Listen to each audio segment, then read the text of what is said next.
Podemos começar?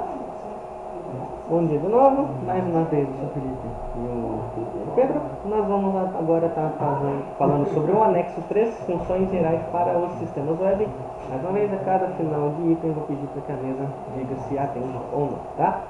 Então vamos começar pela função 1, descrição de sistemas gerais para sistemas web. O sistema deverá ser acessado por navegadores atuais de mercado, no mínimo Chrome, no Firefox e o Edge, no Firefox e o Google Chrome. Não será admitido simuladores ou quaisquer outros meios que não a utilização padrão é direta dos navegadores. No nosso caso aqui eu estou acessando pelo Opera GX, o portal da transparência. A gente também pode estar, como a Carol demonstrou lá, o protocolo sendo acessado pelo Chrome. Eu acessei o portal da transparência também pelo Chrome e pelo Microsoft Edge, aqui está o nosso portal. Como é um link único, independente do navegador que você quiser, se você tiver algum outro ainda, um Brave da vida ou um Tor, você consegue. Você pode acessar tanto pelo Linux e do iOS também, sem problemas nenhum por esse link. Pelo celular. Essa é a versão desktop e a versão mobile, né? Exatamente. Não, o link, por exemplo, o link dos sistemas dos portais tem tanto a visualização para o celular quanto a visualização para o desktop. O sistema deve ser desenvolvido em linguagem interpretada. Aqui nós entramos num impasse que nós entramos na parte de propriedade intelectual.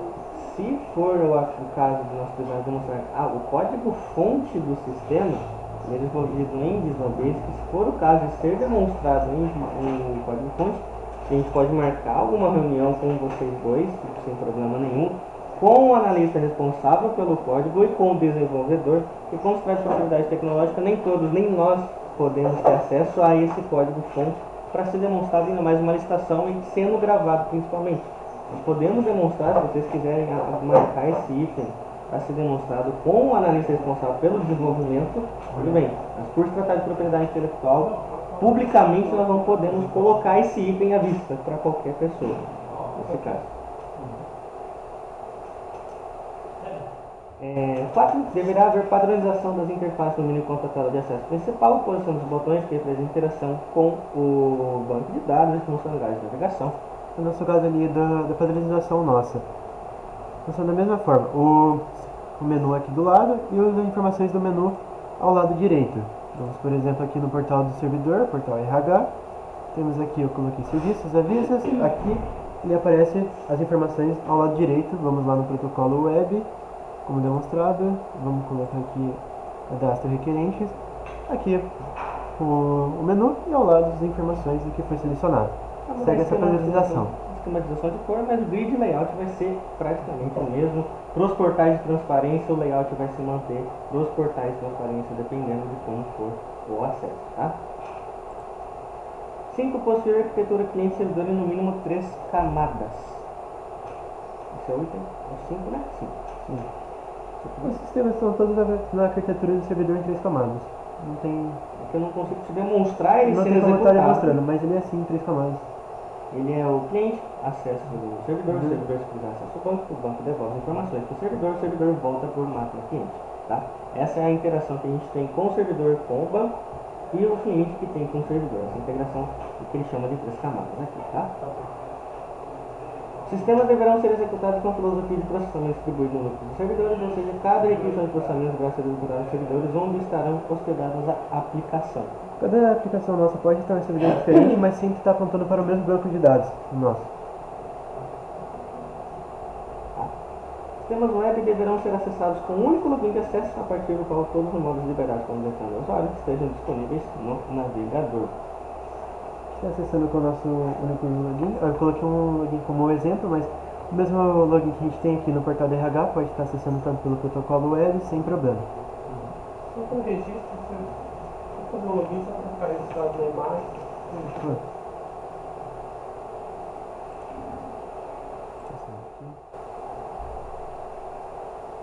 Só um minutinho só. Eu tenho que colocar o usuário.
Só um minutinho só, que tá meio oscilando aqui. O item ele fala que vocês deverão acessar com um único login de acesso, pelo qual cadastrei um usuário, por exemplo, no portal cidadão ou no portal de RH. Você só faz o login no portal de RH para ver que a partir desse cadastro ele pode entrar e fazer. Só coloca na tela.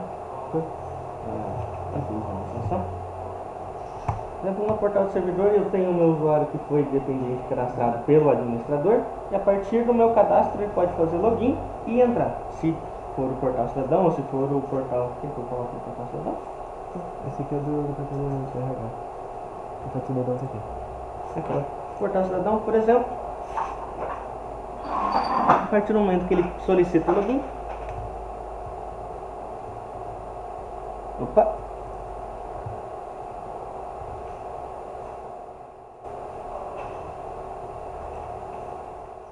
A partir do momento que ele solicita o login, ele vai entrar com o usuário dele e a senha, e os módulos que ele tiver acesso vão estar sendo colocados a partir daqui, tá? Então, para cada sistema, o usuário que ele tiver, ele vai conseguir ver dependendo da configuração de usuário que ele for. 8. Os sistemas deverão ser executados em um banco de dados que permita a manipulação de dados de modelo através de MySQL e da ANSI. E no caso da proposta contendo o banco de dados que deverá ser comprado, a proponente deverá arcar com todos os custos. Como disse, a gente utiliza o modelo do SQL Server, que trabalha com a linguagem .SQL, nas codificações do ANSI e o TF8, caso necessário, para fim de formatação de texto, C cedilha, esse tipo de coisa que a gente precisa da formatação TF, mas pode ser em ANSI, se assim for o desejo. Mas das duas maneiras vai funcionar, tá? O 10. O sistema deverá automaticamente desconectar o usuário que não executar nenhuma interação com o mesmo num determinado período de tempo, estipulado pelos usuários computadores, retomando o navegador para trás do login do sistema. Esse é o nosso timeout. Ele vai dar assim, como a gente está com os usuários que a gente colocou recentemente, ele não vai dar, porque a gente estava demonstrando para você as atividades dele. Então ele não vai desconectar. Mas assim, a partir do momento que fica um tempo está sem você fazer alguma execução dentro do nosso sistema web, ele vai dar assim um timeout e vai levar você de novo para a tela de login do usuário. Como por exemplo, demonstrar o protocolo, e até no ISS Online, que eu fiquei um tempo conversando com o contribuinte, ele acabou dando tempo de limite expirado, de normalmente 5 minutos, que é possível ser configurado depois, e ele te volta para a tela de login para você entrar de novo, para conferir se é realmente você que agora que entrou no computador novamente, se é você que continua utilizando, tá? Você só consegue me demonstrar essa configuração do tempo, porque está dizendo que tem que ser titulado pelos usuários e administradores, só para a gente registrar de definição. Deixa eu ver se ele vai estar por aqui. Ou se ele vai ser uma parametrização interna. Aqui, ó. Tempo para expirar o acesso em minutos, dependendo de quanto tempo demorar. Se eu colocar aqui 0, ele não vai expirar, mas se eu colocar 5, 10, 15, 30, é o tempo que eu vou estipular para ele ser deslogado do sistema. Como, por exemplo, no módulo de acesso, tá? O sistema deve permitir o sistema de pesquisa através de comandos SQL sendo exclusivamente para consultas, não permitindo nenhum tipo de alteração através desses comandos. Para acessar as comandos, deverá ser identificado com usuário e senha. Esse tipo de consulta por comando SQL seria, por exemplo, uma tela em que o usuário digita um comando em SQL e executa? Isso seria mais para o pessoal do TI mesmo, para ter alguns sistemas têm isso, foi essa a intenção, que tem uma tela de que possa fazer consulta a partir de comandos de SQL. Isso acessa ao próprio SQL. Dentro do sistema, se eu fosse liberar uma permissão e de repente por algum motivo algum usuário entre com o usuário de vocês, ou aconteça alguma coisa de sem querer uma permissão é dada para um usuário que não deveria, e ele executa algum comando. Exclusivamente para consulta, sem possibilidade de alteração. Mas, por exemplo, se o seu usuário, se eu fazer comandos no SQL? Só para TI, você vai ter É acesso só ao para SQL. consulta, é exclusivamente para Então consulta. fica lá Que é o que se diz você o consulta. item. é que, por exemplo, se eu definir que o seu usuário é só consulta, se você precisar fazer uma manutenção posterior ou alguma coisa, você já também não vai conseguir fazer. Nesse momento, disponível no sistema web, a gente nem recomenda que tenha isso para um usuário mesmo que seja TI, e a gente recomenda que seja pelo próprio banco mesmo. Você entre pelo SGBD para conseguir fazer alterações com o seu usuário. É mais para gerar relatório, gráfico, que é gráfico de alguma coisa. Gera SQL lá e já Tá. Você executa um comando e ele te traz um gráfico, por exemplo? chama-se gerar gráfico, depois gerar o gráfico de forma muito aplicação. Com Power BI, você consegue fazer no SQL, normal. Que os comandos aqui seriam só para consulta. Isso dentro do SQL você consegue fazer consulta. Mas disponível uma tela no modo de acesso, no portal cidadão, no ISS Online, para você, infelizmente não tem essa tela para você colocar esse comando de consulta. Se você quiser abrir o SGBD, digitar a consulta, ela funcionar, se você quiser colocar para outros, você consegue. Mas dentro do online, não tem como colocar agora, nesse momento, para você. Pode ser desenvolvido, mas no momento não tem como. Ok.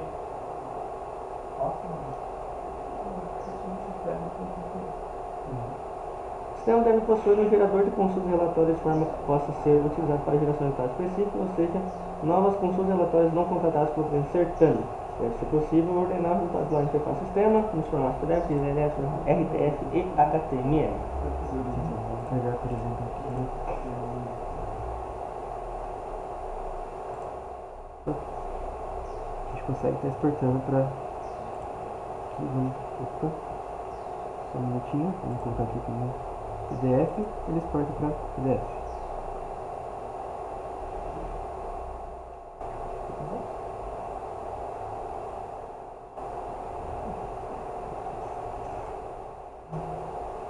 Por exemplo, eu tenho as gerações de relatórios se for PDF ou nos outros que estão disponíveis ali, tanto para TXT, para RF, para HTML, se eu quiser gerar alguma coisa, para uma imagem, se eu quiser gerar, eles vão estar disponíveis. Se for algum caso, algum outro layout, depois pode ser parametrizado para algum layout que seja, por exemplo, do portal transparência, que vai emitir.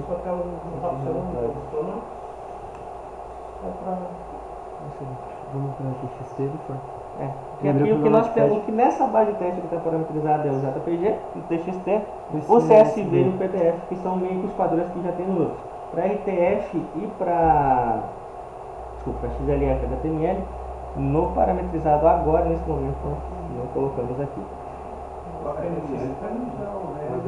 própria visualização é HTML, se eu quiser salvar. Mas o RTF você não tem ainda. Não. Permitir que os usuários não estejam cadastrados possam solicitar seu cadastro com identificação de primeiro acesso para validar a validade do usuário, no mínimo as seguintes informações: número da matrícula, CPF e data de nascimento. Deverá enviar um e-mail com a senha de acesso para o usuário cadastrado após validação. Esse item a gente não atende pelo sistema web. O sistema web ele tem lá o primeiro acesso, mas que ele vai começar a fazer o próprio cadastro, não envia um e-mail para ele, mas ele tem lá o primeiro cadastro, não da maneira que está escrito aqui. Tá?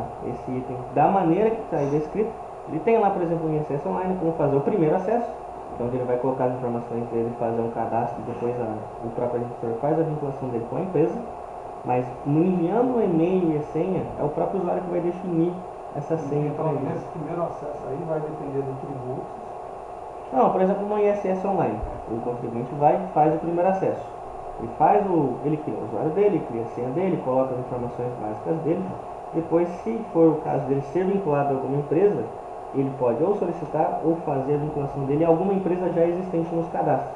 Então, se ele tem uma empresa, sei lá, 2K, ele tem o usuário pessoal dele, por exemplo, Luiz.Fernando, ele faz o primeiro acesso com o Luiz.Fernando e pega a empresa cadastrada, atribui a ele, e ele faz o acesso tanto para o usuário dele quanto para o usuário da empresa em si. E para ele administrar a empresa, ele precisa desse primeiro acesso com o usuário dele, para que ele possa fazer as manutenções, emissão de guia, emissão de nota avulsa ou qualquer outra nota que ele precise fazer naquele momento. Mas da maneira que está descrito dele, fazer um acesso com o CPF, data de nascimento e depois enviar um e-mail com a senha de acesso dele, dessa maneira não é assim que funciona. Ele só faz o cadastro dele para depois fazer a vinculação. Mas não que envie um e-mail com a senha, uma senha gerada aleatoriamente, por exemplo, para ele fazer o primeiro acesso e depois ele fazer o login com a senha que ele desejar. Tá? Mas se ele precisar recuperar. Se ele precisar recuperar, envia um e-mail com a senha que ele cadastrou lá no e-mail, no cadastro dele, vai enviar um e-mail para ele redefinir a senha. Porque a ideia é assim, se a pessoa usou um e-mail, essa pessoa não pode esquecer o e-mail. Se ela quiser, por exemplo, ela tem um e-mail e ela já, por exemplo, o Gmail dela. Se na hora que eu for esquecer a senha, ele vai mandar pro e-mail dela. Isso normalmente. Agora, se ela precisar alterar o e-mail, eu não tenho mais esse e-mail, mas eu consigo mudar, tipo, eu sei o meu login, não sei minha senha. E se ele falar, esqueci meu e-mail, eu não tenho mais acesso ao e-mail, perdi o acesso ao e-mail. Eu tenho um outro, por exemplo.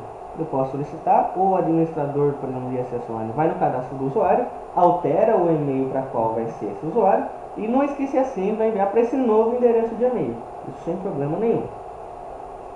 Ele não vai fazer o do primeiro e-mail cadastrado. Vocês não tem. Não tem.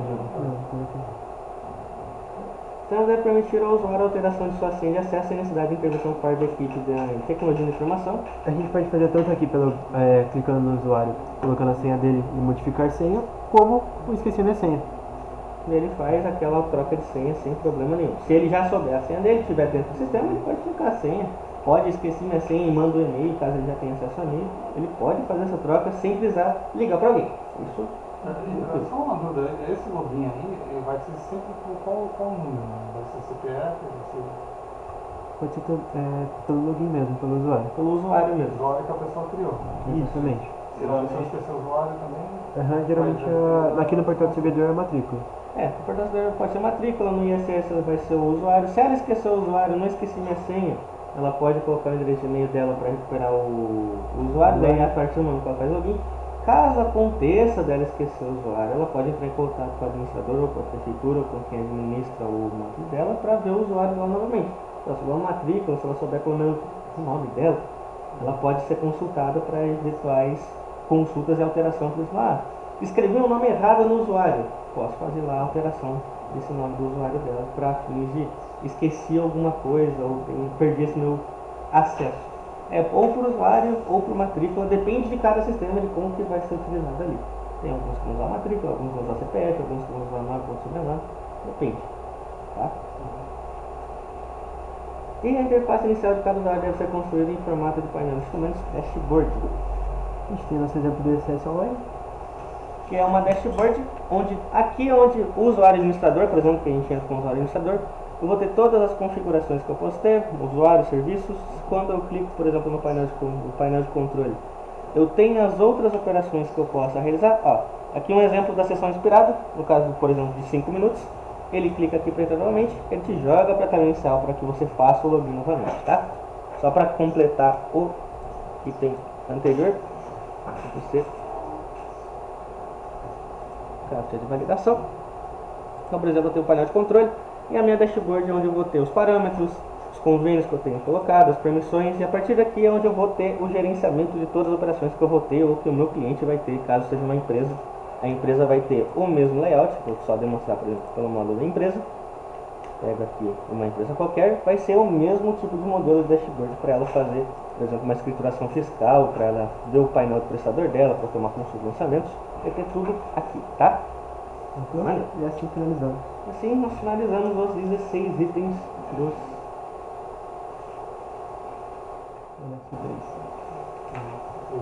16? Foi 13. 13 itens. Bom? Acabaram. Quantos foram os que não? Tem 12, 13, né?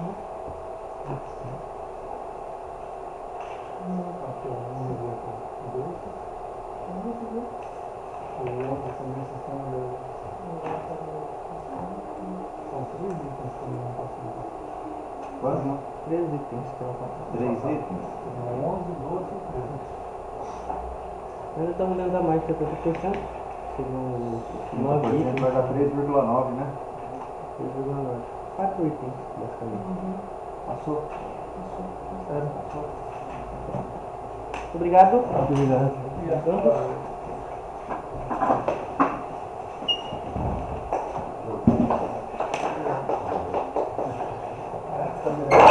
Acabou, né? Acabou. Tchau. Tchau, tchau. Tchau, obrigado.